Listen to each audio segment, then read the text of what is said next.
Hi everyone and welcome to the webinar. I'm hoping that all of you are able to hear me, and I put a chat message in there saying if you can't hear me, obviously you're not going to hear this part, but if you have any technical issues, please let us know via the chat window in the webinar. So I've asked everyone to type in your name, institution, location. Love to hear where everybody's from today. We'll have some polls about that later, but just to get us started, let us know where you're from.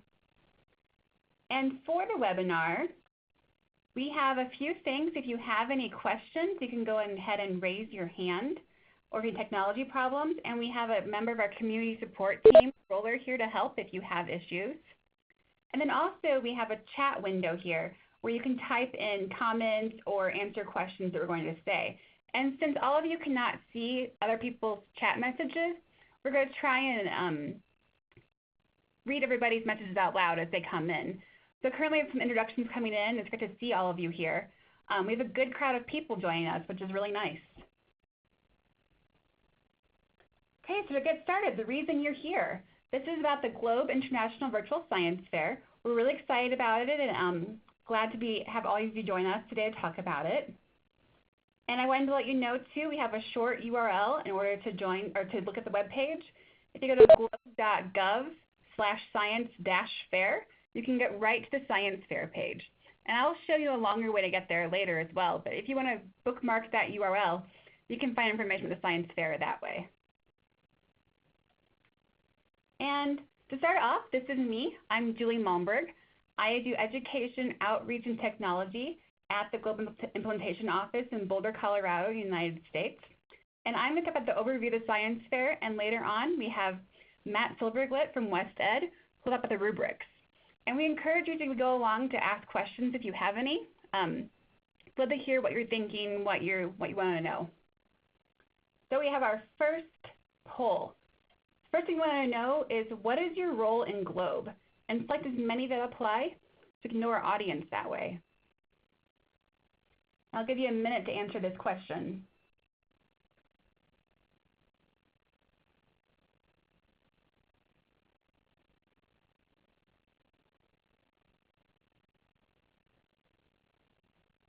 We've got about 11 responses are coming in here.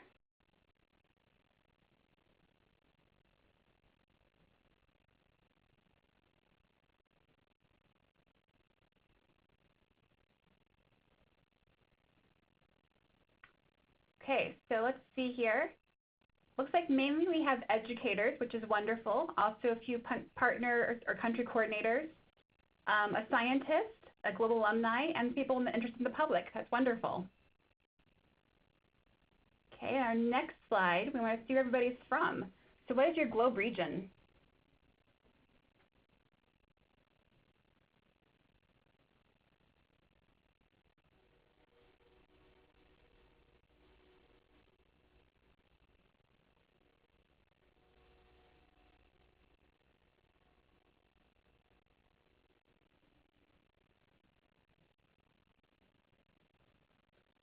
So far we have 2 regions represented here. We have Europe and Eurasia and North America.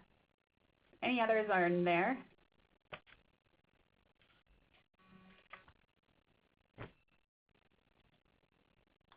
See our breakdown, mainly North America and a few from Europe and Eurasia, and welcome to everybody who's joining us today. Okay, so next question for you. Are you currently using Globe in your classroom? And if you're not an educator, are you currently using Globe?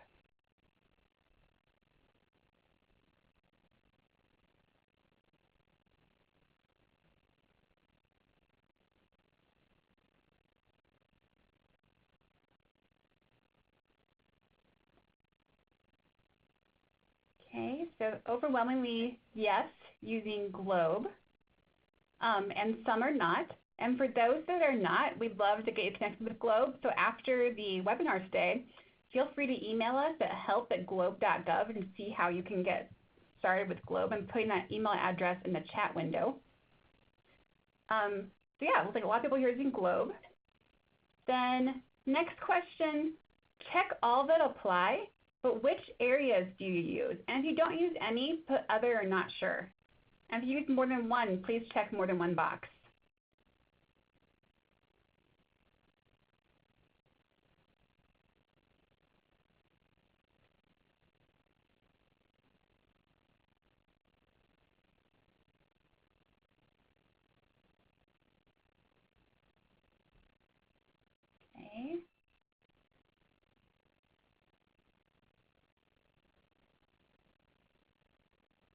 like some atmosphere, their most popular one, then hydrosphere, and then it looks like pedosphere or soils comes in, then biosphere. So we have a good presentation of all of them, which is wonderful.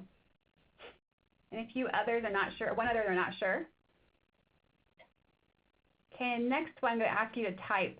You briefly describe your globe work. Just a few words to describe what you're doing.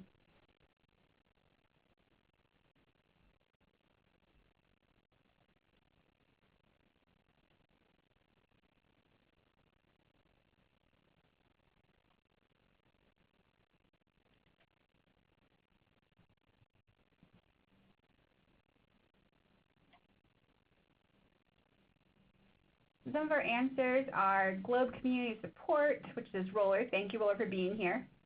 And we have working with pre-service teachers, working with Bay Area high schools and Globe, which is in California.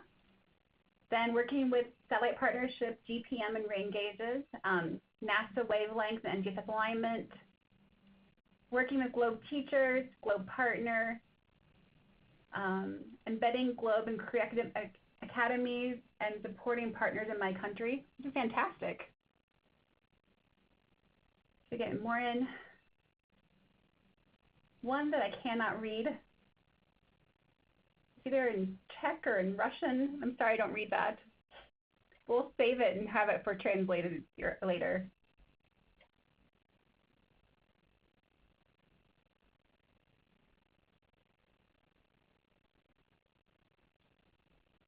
Okay, and then, so now on to more information. And again, as we're going on, if you have any questions or if you need any technical assistance, let us know in the chat window. So what is the Virtual Science Fair? We want to have an online space for students to share and discuss their GLOBE research. Since GLOBE students all over the world are doing similar research in one of 4 areas, it's a great way for students to talk about science with each other and also share about their local environments. It is open to all GLOBE students, K through 12. We are really hoping to get more younger students joining us this year, and we have rubrics by grade level, which Matt will discuss more in a few minutes. But again, it's open to all GLOBE students. Regardless of their age, we're hoping they'll participate. And we have some new things this year. If you've been in the GLOBE program for a few years, you might remember our previous virtual conferences for students. And this year we've changed things up a little bit. And we have merit-based, so rather than taking points off, we're trying to give points to students and have it be very positive. We also have virtual badges, which I'll talk more about in a few minutes. We have a drawing for a stipend to help attend the annual meeting. And also we have increased support for K through 5. To go through each of these elements, the merit-based point part is that students will actually earn points from 1 to 4, with 4 points being the highest they can get and 1 point being the starting point for them. And there are no limits to projects that can earn the top ranking. We will not have a first place project. We'll have a group of projects that have achieved the highest ranking. We want it to be a very positive approach so students can learn how to research better and not be competing, but instead be learning as they do this process. Then we'll have these virtual badges, and there's a student research badge, which all students will get if they participate. And additionally, we have 5 other badges that are in collaboration, community impact, connection to a scientist, interscholastic connections, and also engineering solution. Those are described in the rubric, and Matt will hit on more on them in a minute. We wanted to let you know that there are other badges, and we're encouraging different kinds of research to happen as well. Then we also are having a drawing this year. So all students who get a 4-star research badge and at least 2 other badges for the 4-star levels will be entered into a drawing. And again, that research badge, all students are going to get. The other badges are optional, and the highest score on them is 4. And so they have 3 4-star badges total. They'll get entered into this drawing. And then projects drawn will receive funds to help offset the cost of attending our annual meeting. The annual meeting is in July, and it's going to be in Estes Park, Colorado, in the United States.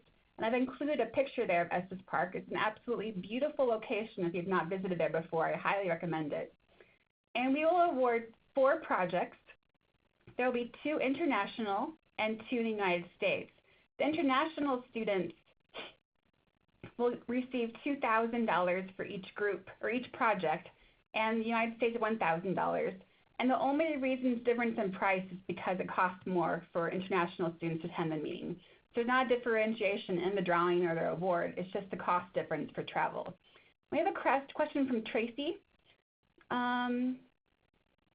Yes, so Tracy asked, so students all get a research badge, but it may be rated as 1 up to 4. And that is correct, Tracy. Students will all get a badge, and they can get a 1 up to a 4. So 4 being they have the highest score on it and have done exceptionally well in the project.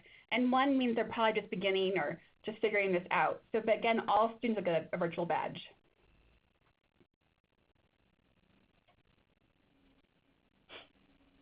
Okay, so the next part, how to enter. We are asking that all entries include an abstract, a research report, a narrative on the badges, a short narrative, some type of presentation. This can be a narrated PowerPoint, a video, or a poster, and also photo releases if there are any students or adults in the video or pictures. We need to have those for legal reasons, so make sure you put a photo release in there. And Cheryl's asked, will I see chat from other participants and can I download the presentation after the presentation? And yes, Cheryl, we will have an archive and I will include the chat questions as well as the presentation. It'll be available on the main website for the Science Fair. So the parts of the entry are, we're going to have a report upload tool available online in early 2016. It's very similar to our current report upload tool, and I'll show you a wireframe from that in the next slide. But all of the reports will go into our student research report area so that all students, and actually anybody who visits our website, can see the reports. And here is a wireframe or example of what the report upload tool is going to look like. Again, if you've used the other report tool, it's very similar to a few additional areas. And this is not finalized yet, but will hopefully be up in the next few weeks. They ask for information about who's doing the project, where it's from, the grade level, the title, a link to the video or a poster presentation, and also the photo releases. And the bottom on the right side, you can see you can click the badges. And as you're going through this to resubmit your report, please let me know if you have any questions about it. You can contact help@globe.gov for questions about this as well. So presentations. One of the great things at the Science Fair is that students learn the importance of communicating science. This is a skill that they'll be using their entire lives, whether or not they're in science or not. It's about communicating what they're doing.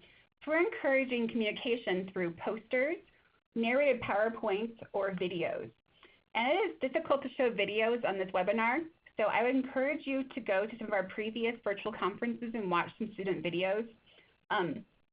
If students do not want to appear in the video, narrated PowerPoints are a great option. They can have their voices recorded over a PowerPoint. Or if they want to make a video of them doing their science, that's also a good thing to do. And finally, if they want to have a poster, that's also great. Just ways to present their science is what we're going for here. I do have an example of a poster. You can see here's a poster submitted by students a few years ago. And Tracy's asked, should the poster be narrated? And no, since all the information about the poster should be available on the poster, we don't require narration for that part. You can think about science conferences. They often have poster sessions and talks. And the idea is the poster would cover everything you'd hear about in a talk. So the poster should include things like the abstract, the problem, the method and procedure, some images or graphs, conclusions, maybe future research, references, so forth. And this is available in the previous conferences also. So these are all available on our website.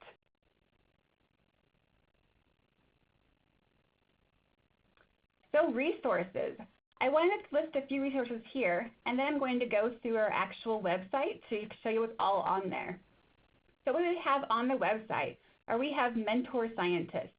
We have had scientists from our Globe International Scientist Network volunteer to be mentors for students. And they have all self-identified, so they're really wanting to work with students. If you are a teacher looking for scientists to help with, I encourage you to look at this list.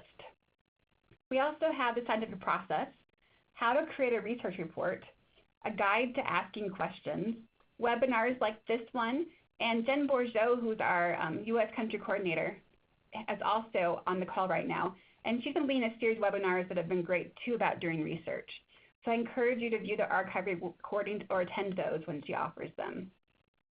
And yes, this PowerPoint can be downloaded. I will make sure that I put it on the website. There were also our links to Globe student reports and virtual conferences in the past. And I'm also going to leave this open to what else. If you need other things, please let us know what would be helpful to you. You can email us at help@globe.gov or contact me via email personally. I have my email address at the end of the presentation here. We want to be supportive and helpful to you as well, so let us know what you need. So the website. I want to show you quickly the main website page. This is for the science fair. In the upper right-hand corner, I've put the URL to find this page. And on the main page, I'm not going to go over everything on it, but it's what we're covering in this presentation. It has an overview, a timeline, what's needed to submit, how to submit, the badges information, so forth. So this would be a great resource, and if you find anything missing off of here, please let us know. Again, we want to be as helpful as possible. Then, if you, let me get my pen out here, or the arrow, I think it's the arrow. It's not keep working. If you click on the rubrics section here, you will be able to see the different rubrics. So we have rubrics divided up by grade band. They're available for K through 2 or lower primary, 3rd through 5th, 6th through 8th, and 9th through 12th. And I've already mentioned that Matt is going to discuss the rubrics in a few minutes here, but just to know where these are on the website. Then the next link down are resources. And the resources are the previous virtual conferences, how to create a research report, some tips for preparing a presentation, and also some of the webinars. And these are recordings or ones that are coming up. Then next we have the guide to asking questions. And so Lana, there's not a poster template available. If you have one, it'd be great if you could put it up there. So we might have a poster template available at some time too. Okay, so guide to asking questions. There is a space on each of the student research reports that they can ask questions. And we really encourage students to ask each other questions as well as communicating with scientists or the community. And these are just some guides to asking questions, like things to think about when talking to other students about research. And these are things they can think about for themselves too, they might want to mention in their papers as they're writing them. Okay, the next part are FAQs. We had a list of questions we came up with. Okay, so Vicki has a question too about, do we have to participate in the United States regional fairs before we can enter the international fair? And the answer is no. You can do one or the other, or you can do both. It'd be great if you can do both, but if you're not able to, you can do one or the other. And Jen's also on the call, so if you have, or on the line, so we can maybe unmute her later if you have questions for her as well. So again, these FAQs are trying to cover areas that we get a lot of questions about. So if you have a question and you email it to us, we might put it up here if others have the same questions. Look on here for trying to answer questions that we've gotten so far. Then we have science participation. So if you are a scientist or if you know a scientist who wants to help out, we have a Google form here where scientists can fill out and volunteer to help with the science fair. This feeds into a form that I then am populating our Mentor Scientist page. We're asking scientists if they want to either help judge or mentor students or both. So again, if you are a scientist or know a scientist who would be great for this, please let them know about this. And then I mentioned earlier, we have a list of mentor scientists. It's broken down by region, and each one includes their location, their email address, their research area and globe, their specific research area, and also languages that they speak. So if you are looking for scientist help, please check out this page. And I have been updating it as I get more scientists interested in being involved. And we have scientists from all globe regions and a lot of different countries. So again, it's a great resource for scientist information. Then the last part from my section is the timeline. We're going to have entries start being accepted in early 2016. As soon as that tool is ready to go, we should have them be, you can start entering, and we'll do announcements on the website, the news briefs, et cetera, about when that's available. Projects are due by March 11th, 2016. You'll have a time to respond to judges and peers questions from April 3rd through the 9th. And the badges will be announced as well as the scores and feedback from judges on April 22nd. There will be a live drawing on April 22nd to see who gets the stipend to attend the annual meeting. And then I want to mention here too, our annual meeting at Estes Park, Colorado is from July 17th through the 22nd. So next up, we have Matt talking about rubrics. So I'm going to unmute you, Matt. Okay, do you want to try talking?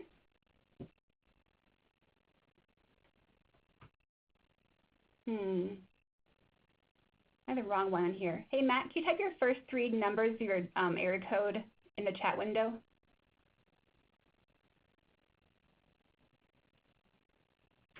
So I can't hear you. I'm wondering if I unmuted the wrong one. Do you wouldn't mind putting in your 925, let's see here. Oh yeah, we had 2 of you in here. Okay. So let's try again. I heard it chime. Yes, there you go. You're pretty quiet. Okay, I'll try to talk as close to the microphone as I can. Wonderful, thank you. Yep. Hi, this is Matt Silverglade at Wested in California, and I'm supporting GLOBE implementation and evaluations, as well as working with Julie Malmberg on Science Fair. I've been a teacher, a Science Fair judge, and a Science Fair coordinator. I currently specialize in assessments, including rubrics, which is why I was interested in helping with this project.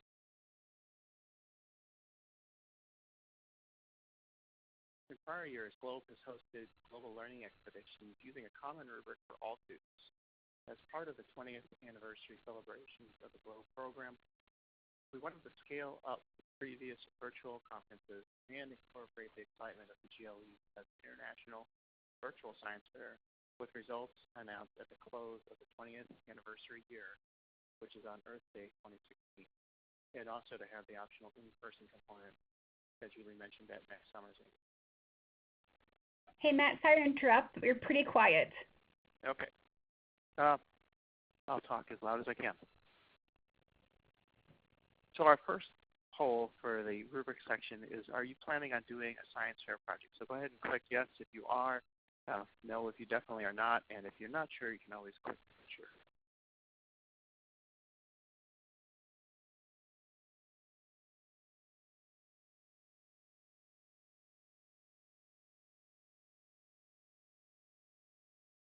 So it looks like we have a majority of people who are saying yes, 8 no, 5 upward to 9 on yes. That's great. And a couple who are not sure. That's great too. It's the not sure's that I'm most interested in, because we want to emphasize the way that the science fair works together with the GLOBE work that you're already doing. So let's go ahead to the next poll. This is a short answer, so I'll try to read the answers.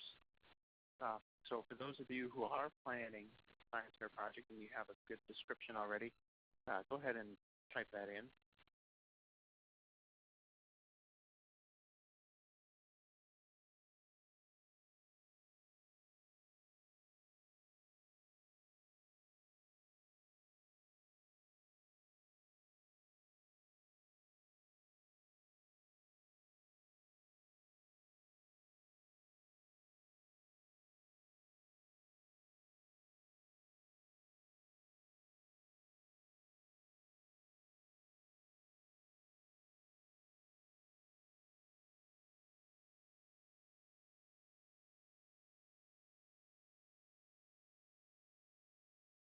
Okay, so we have one in Cyrillic, which unfortunately I cannot read, so I apologize there. Virtual reality education program based on Globe satellite data. So there's a great example of using Globe in your project. So if you're already using Globe satellite data in your classroom, that's a nice way to segue into the science fair. My students would like to do an ecology, something on ecology or the environment. That's a great example. If you're already using Globe to study ecology in your local ecosystem or the environment in general, it's easy to transition into the science fair with what you're already doing with Globe. I have one still not sure. I'm in the Globe, so that's great. And don't feel like you can't participate. It's supposed to be a learning experience, and why we designed the rubric the way that Julie described with the badges, and recognizing every level of effort and expertise with Globe. So don't feel like you can't join the science fair if you're new at Globe. You definitely can, and look at it as a potential learning experience. My third and fourth grade student mentees are collecting temperature and precipitation data and looking to see how it deviates from the norm to determine if they are being impacted by El Nino this winter. That's a great Globe project and a great science fair project, so I'd encourage you to pass that along to the students, that what they're already doing in Globe would make a great science fair project for third and fourth grade. Another one will be working on this after the presentation. Computer sphere research is most appealing at the moment, and that's another great example how you can do, you can focus on your Globe area, whether it's the pedosphere or one of the other areas or multiple areas, as you normally would in a Globe project, and then it's just a matter of putting it together in a nice, succinct way in the report presentation for the science fair. And I know some of you are having a hard time hearing me, and I really sincerely apologize. I'm doing as much as I can at the moment to try to increase the volume here on my end. We have a question in the chat. Can more than one student do the same project but produce a different presentation? That's an excellent question. And I don't have a good answer to that, to be honest. I think that's something we'd have to think about because that hasn't come up before. The intent is for students who are doing a project together would actually work together on the presentation. That's the intent. But I'm not saying that you couldn't do what you're describing there either. So I guess the short answer is I don't know. Okay, so let's go on. We have another poll, and this is for everyone that's involved in Globe currently. We'd like to hear from you what your biggest struggles are at this point.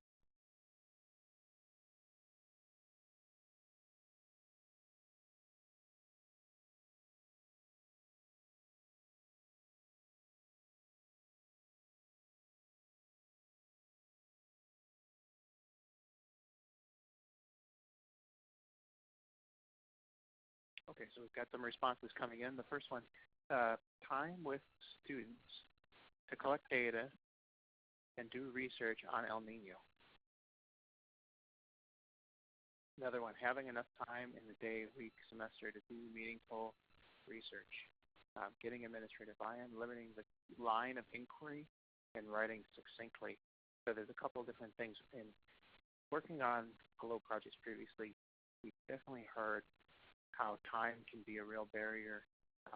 Certainly the environment where you teach can be a barrier depending on how much support you're getting from the administration. Worry about it being too competitive. Projects aren't good enough. That's a great comment, and that's another reason why I was so interested in working with Julie on this, is our notion to make it less competitive. Of course, everything can be turned into a competition, and anytime there's a score associated, you can certainly compare scores. But our hope is that by giving everyone equal opportunity to reach that highest level and not picking a sole winner, but rather just recognizing best effort and which projects are superior based on the rubric, would take away some of that concern about it being too competitive. And also having the rubrics available to everybody, I think, is part of that. Will hopefully allay some of those concerns that projects aren't good enough. because hopefully what you're able to do is use the rubrics in your classroom to evaluate the projects as they're going on, sort of a formative evaluation, which just means that you're using the rubric to help improve the science fair project before it is submitted. Another one was just install the weather station in the school garden. So likely you're still working out some of the bugs. I'm guessing that's what the struggle maybe is working out some of the bugs on getting that connected. And then do you have to use the GLOBE protocol? Michigan, we're limited to winter studies. So yes, using GLOBE protocols and GLOBE data are required elements of the research projects, and we'll get into what those required elements are. There are 5 required elements at all grades, and this is one of them.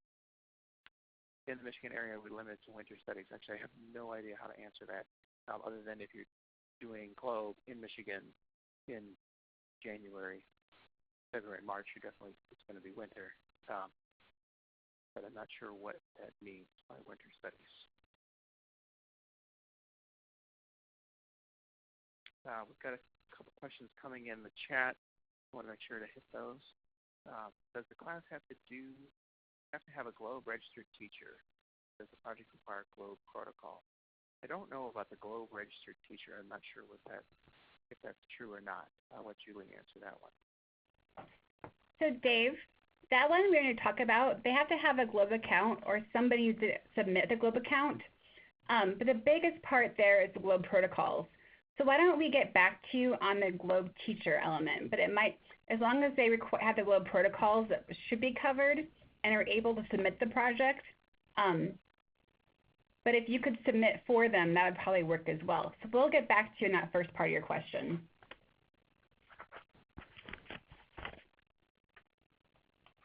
And then another question was, does the project require GLOBE protocols? Which I answered earlier that that is true, it does. So is there a limit as to how many students can work on a project together and produce a single presentation? I don't think there is. Julie, is there a limit? So yeah, Vicki, there's no limit. You can have your entire class work on a project, or you can have individual projects. We do encourage collaboration, so probably 2 to 3 would be great. But if there is a single student, that's fine too. Just keep in mind that if your entire class is a project and they're selected, there are limited funds to attend the annual meeting. But there is no limit to number of students per project, number of projects per student, or number of projects per school.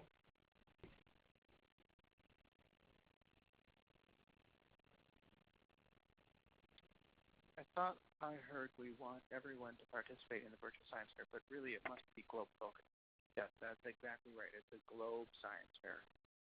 So we definitely have the GLOBE protocols and data as a requirement.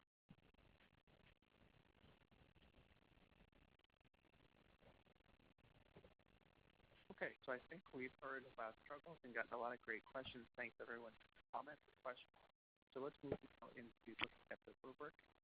And I want to start by going over the structure of the rubric. So the new rubric departs from what you usually see in a science fair, which is more competitive, includes usually ribbons, and the focus is on comparing the submitted works against one another. Instead, we're focusing on the criteria for superior projects and trying to provide equal opportunities for all students to be successful. This is a merit-based approach, so projects will not be compared to each other. That all the projects will be evaluated against the rubric for the grade span. So here you're seeing what those criteria are that we evaluate at each level, starting at level 4, which is the superior level, and working our way down to basic for each of the project elements. Hey Matt, sorry to interrupt, but you got really quiet again. I'm not sure what happened, but I'm going to closer again. Thank you. Yeah, good. Thanks for letting me know.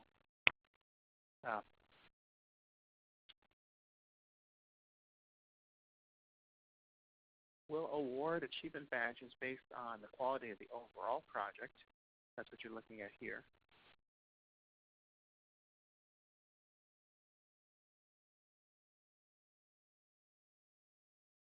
And we'll also include optional criteria that project teams select and strive to meet. So these are optional, and the students can choose which of these they want to be evaluated against. You can choose none or all of them.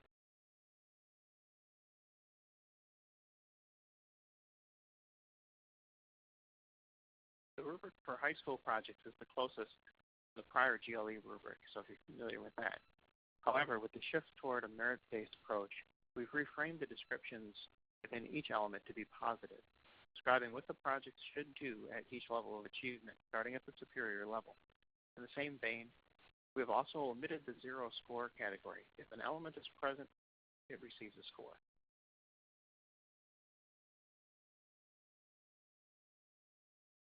So we're going to go into this rubrics for each of the grade levels. As Julie mentioned, there are rubrics for 4 grade spans, K2, which is lower primary, 3-5, 6-8, and 9-12. And so we'd like responses from everybody. Where are you in the grade span? And if it's more than one, pick the one that either is a bigger focus for you or the one that's going to have the globe focus for globe science fair.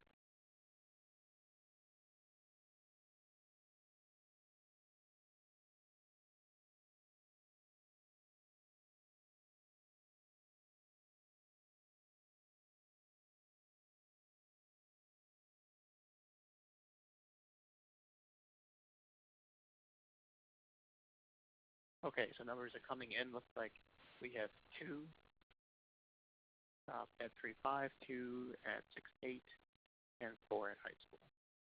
That's great. Thank you very much for your submission. So let's start with the elements. What are the project elements? What does the project look like? So at the higher levels, at 6-8 and high school, there are up to 12 elements, and that includes the 12th element, which is the response to judges' comments. And out of those 12, 5 are required, which are the research questions, the research methods, which include the GLOBE protocols, GLOBE data and data entry, a summary including tables or graphics or both, and your conclusion. Those are the required elements. And so you'll notice in 2 of those required elements, we specifically state GLOBE protocols, GLOBE data, including entering that data.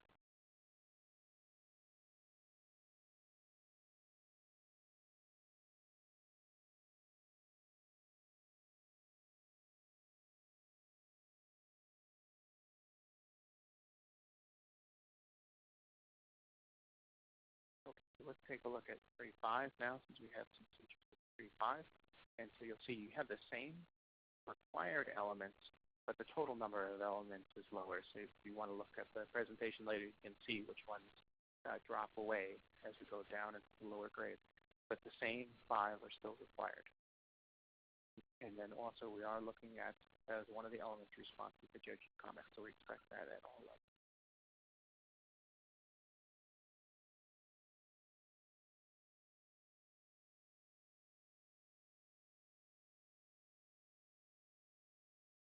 Okay, we had a question about how students respond to judges' questions, and there is an online format for that we're going to share in just a moment. But I wanted to mention the K2 elements, just in case anybody is working with a K2 teacher. Again, the same 5 required elements, but the total number of elements is reduced to 8.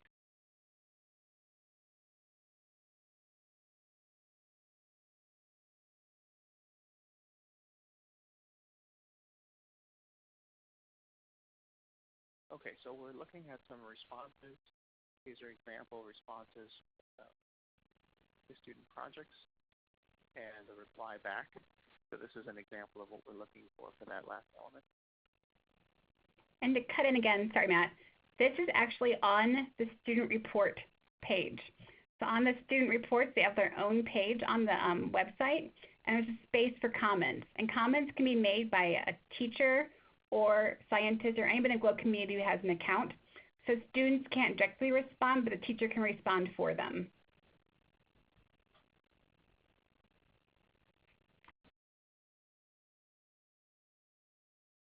So does that answer the question that Tracy raised about how students respond to judges' questions? Or is that something separate?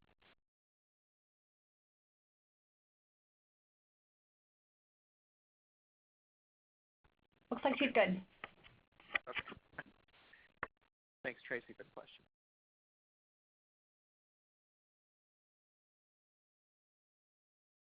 So I wanted to highlight some of the things that are new this year And the first one is the Student Research Badge, which all students get if they meet the minimum requirements, which is they have the 5 required elements for acceptance.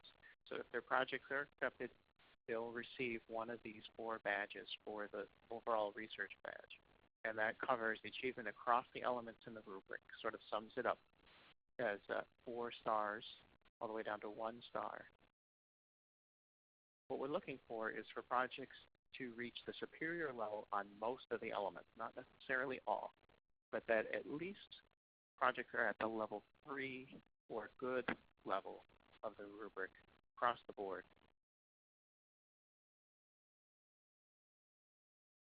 So here you can see an example of another new feature, which is the set of optional badges that give students choices about what is most important to them. When students submit projects, they'll be able to select any number of optional badges with criteria they'd like judges to evaluate. In most cases, the badges call out specific examples of criteria that are already embedded within an element in the rubric that expand that area as students want to highlight and demonstrate excellence. So I wanted to show an example. I pulled out a box out of our rubric and then another box out of the optional badge.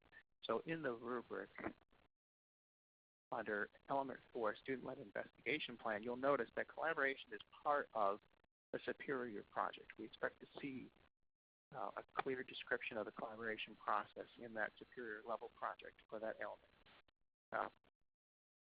Further, students who are doing well at collaboration and want to focus on that, really want to highlight that in their project, can select that badge. And so that's an easy one for students to pick. And it clarifies really what is a 4-star collaboration in a virtual science fair.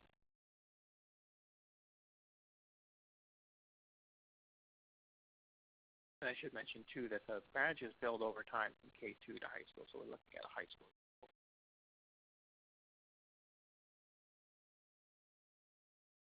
One other badge I wanted to highlight, and this is our newest badge, and that's one that recognizes the connections between science and engineering. We wanted to give students additional opportunities to show how they can apply scientific principles and their student-generated evidence to solve problems through the engineering design process. So again, this is an optional badge, and so it's something that you as a teacher want to focus on or your students want to focus on. That's an option that you all can pick.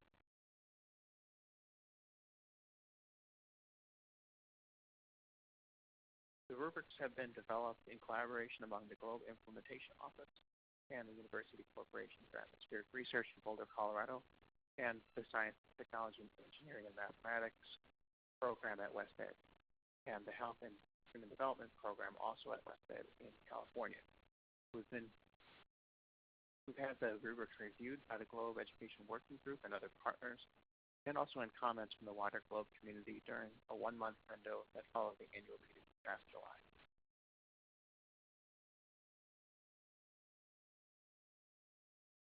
So that's all I have for you for rubrics. If there's any questions, you can ask them in the chat or afterwards via email.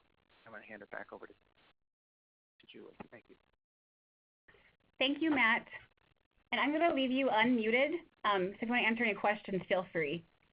So we have a question here that says, do we have to send an abstract before? And the answer is no. The abstract should be submitted with the final report. If you want somebody to preview it or to just check it over, that's fine. Send it to the help desk and we can look it over, but it's not required.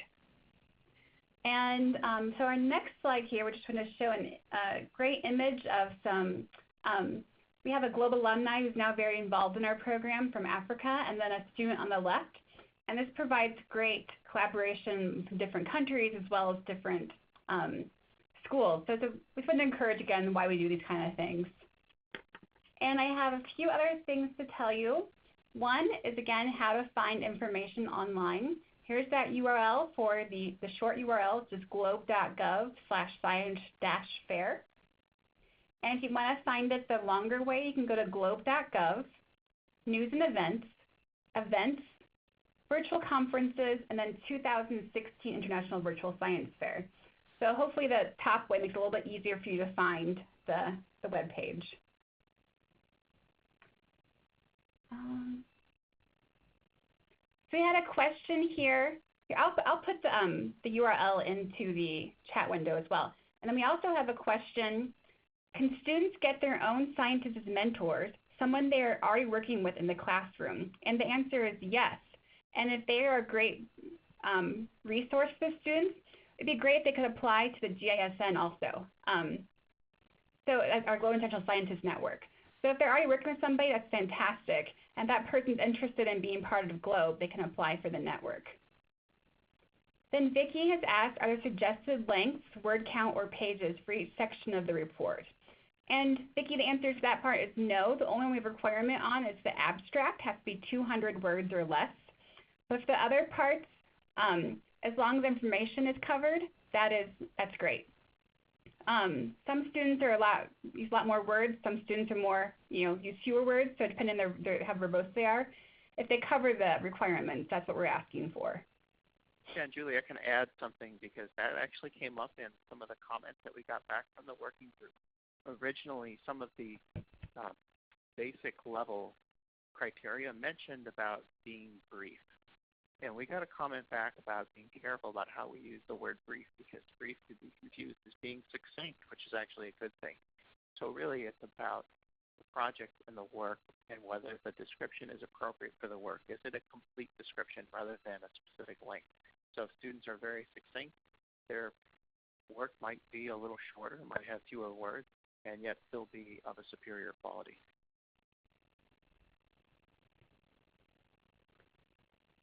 I had two other things that are somewhat off topic but will hopefully help. One is we have a Distinguished Educator Fellowship, and let you know that the deadline has been extended to January 5th, 2016. And obviously you cannot copy links. So hopefully that the URL is easy to find for the science fair. You can just type in globe.gov/science-fair and you can find it. If not, email us at help@globe.gov, and I'll put that in the chat window also. We had a question about finding the locations for things. For the fellowship, I'd encourage any educators to look into this. It's a way to get rewarded for things you're probably already doing. It's creating a resource for the GLOBE community, and we have 2 international and 1 US fellow this year. And there's a stipend with that, and also a stipend for the collaborating scientists. So this is a second opportunity for you if you're interested in the fellowship.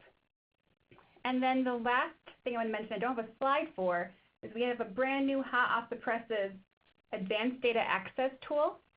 If you want to collect data and the visualization system is not currently helping you, we have a new way to retrieve data. It's been asked for by a lot of people, and it actually went live just yesterday. So there's a URL for that as well. And this allows you to retrieve GLOBE data using different search parameters. So hopefully it'll be helpful to you in preparing your research as well. And no slide for that one because it is so new. So that's the Advanced Data Access tool, and you can find that under GLOBE Data on the website.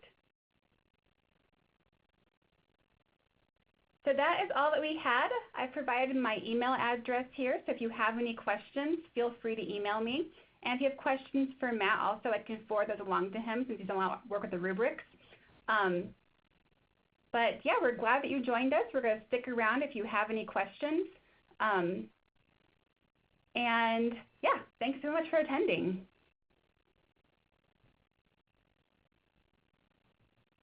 Cheryl, thank you for the comment about the rubrics. They sound like they're pretty clear, which is glad we were helpful. And thank you all for attending. Thanks, Dory. Thanks, Vicki.